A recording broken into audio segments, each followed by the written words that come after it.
Hayden is the composer in our midst, the music man,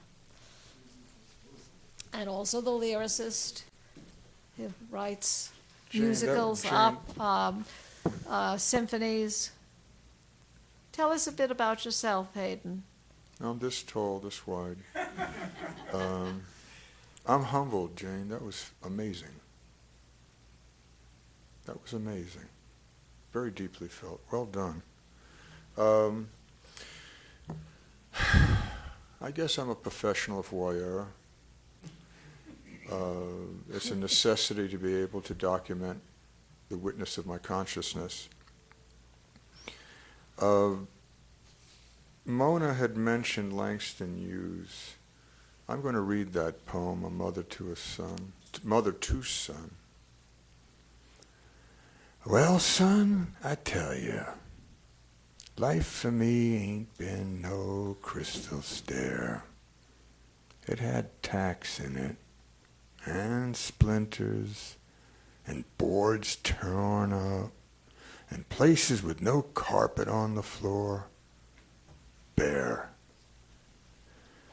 But all the time, I's been climbing on, and reaching landings and turning corners, and sometimes going in the dark where there ain't been no light. So boy, don't you turn back. Don't you set down on the steps, 'cause you'll find it's kinda hard. Don't fall now, for I's still going, honey. I's still climbing. And life for me ain't been no crystal stair. Langston Hughes.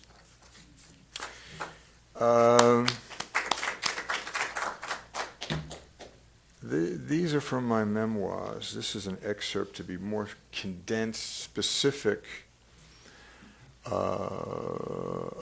about my mother. My mother was an alumnus of the Earl Carroll Vanities of 44. Carved in stone above the stage entrance of the Aquarius Theater in Los Angeles, California, aptly boasted, "Through these portals walk the most beautiful women in the world." Mom was a tough act to follow. Brilliant. Engaging, and the epitome of what one would call eye candy. I just took it in stride. It would be years later I would first become aware of how other women bristled and men froze when she walked into a room. There's no question Mom was fully aware of her power, of her beauty, and her sexuality. And she loved it. Glenna Faye Dickinson, born January 26, 1925. Okay, whoosh, big ellipse. Now in Manhattan, she found herself knocking around as a runway model and showgirl in various revues. On one such job was a rodeo in Madison Square Garden. She was hired to be one of the attractive cowgirls riding as part of the pageantry between competitive events throughout the evening's fair.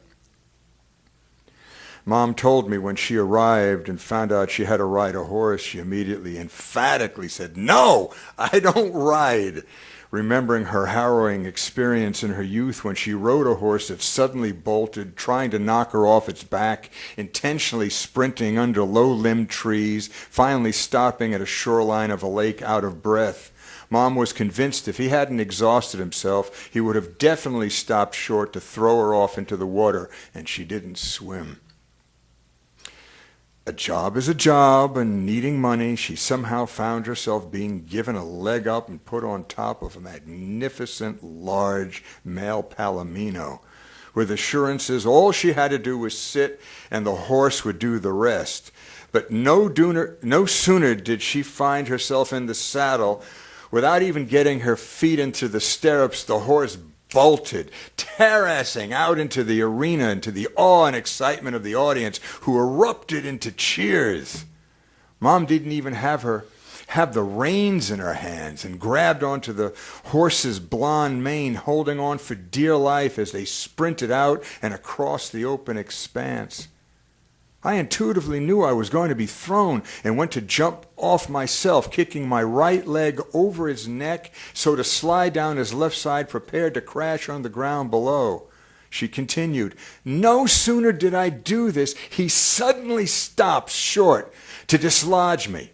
Miraculously, I landed on my feet while holding on to his mane. I sheared all my fingernails off right to the quick because I had held on so tight. The arena erupted into a roar of approval. Shaking with watery knees, I wobbled off into the wings. Everyone ran up to congratulate me for a spectacular show I just put on. And you said you couldn't ride." Mom finished the story by saying, "Would you believe that son of a bitch horse came up behind me to nuzzle me with his nose and snorting as if saying, 'Hey, kid, you're all right.' I couldn't believe it." Mom then managed to get herself into the eagerly awaited Danny Thomas show at La Martinique, downstairs supper club at 49 West 47th Street and 6th Avenue, not realizing at the time she would meet someone who would change her life forever. My father was brought in as the orchestra leader, and interestingly enough, I played that room 26 years later, and that's strange to be in where you came together. Anyway, my mama was from Russellville, Alabama. So when there would be these inevitable tete-a-tetes between parent and child, "But Ma, you know," "Son, just the accent alone, you lost." Anyway, I was blessed. The first 38 years of my life, the conversations we would get into, unbelievable, hours on end, continuing through, no matter what's piddling in the house and running out, and the rock and roll bands I was in.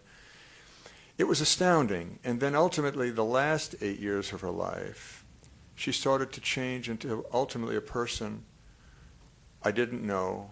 And there's a very dear friend of mine who is a psychiatrist said, "Hayden, that sounds like it was organic," because she did die of a stroke, grand mal seizure. In fact, seeing a scan at the top of her brain, it was totally white. She was off the EMS with her wrists perpendicular to her arms. But Mom, beyond having an astounding sense of humor, for instance, she's in Hollywood on the A-list, and she's at the bar with the whole gang. And here's Max Baer, who, in his as heavyweight champion of the world, had killed 2 people in the ring. I mean, he was a serious, serious hitter. But one of the nicest, ebullient, refined people with an infectious sense of humor.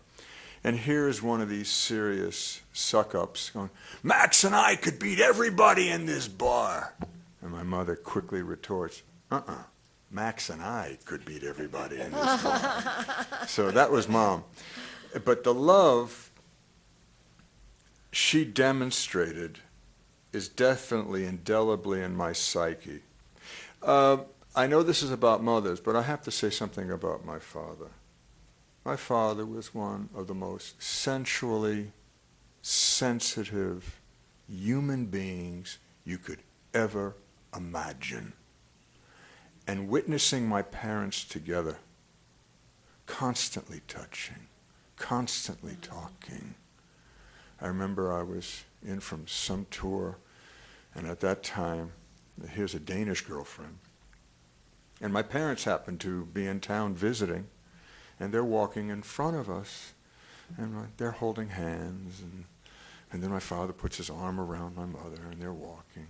And the Danish girl says to me, "Is that his mistress?" And I went, "Oh, that's my mother." But then I realized the incongruity of reality to what one would assume.